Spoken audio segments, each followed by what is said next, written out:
अस्सलाम वालेकुम जी, की हाल है? उम्मीद करदा सारे ठीक हो गए, खुश हो गए। मैं तुहाडा अपना मंजर ते अज दा व्लॉग करने आं शुरू। मैं ए फड़िया किरला छोटू जिहा बेचारा हले ਇਹਨੂੰ ਫੜਿਆ। ਇਹ ਨਾ ਮੇਰੇ ਇੱਥੇ ਕਬੂਤਰਾਂ ਦੇ ਖੁੱਡੇ ਵਿੱਚ ਘੁੰਮ ਰਿਹਾ ਸੀ, ਸ਼ਾਇਦ ਅੰਡੇ ਪੀਣ ਆਇਆ ਜਾਂ ਕੀ ਕਰਨ ਆਇਆ।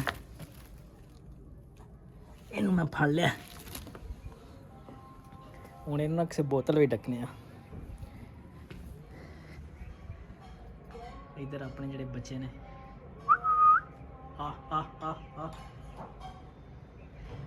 मौसम जी सोहना होगा। सुबह सुबह बड़ी धुंध सी ढेर सारी, हूँ जरा ना मौसम ठीक हो गया, धुप्प लग गई है। इधर मिस्त्री काम लगे ने जोरां शोरां में। वाह क्या बात है बोनस की।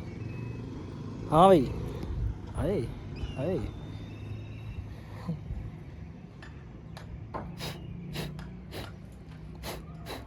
जबान कटदा अगे बाहर है। इन छड्डा भजदा वाला फिर फड़िया नहीं जाना इन्हें यार मेरे को।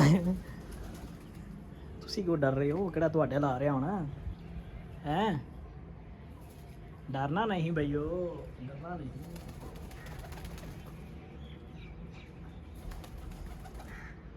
थले आ जाओ।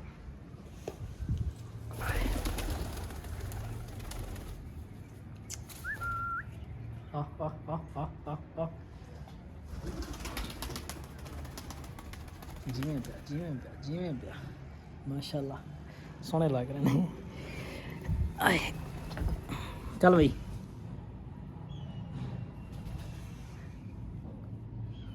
हाँ तेरी खैर घुट के हथ पाए सो हैं।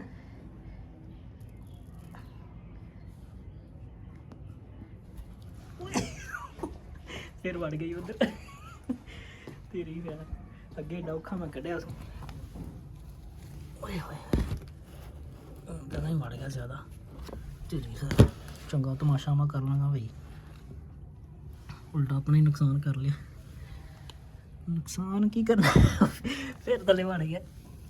बस मेरे पुत्रा ना कुछ आखे बाकी लगा फिर जिथे लगा फिरना थले बड़ गया।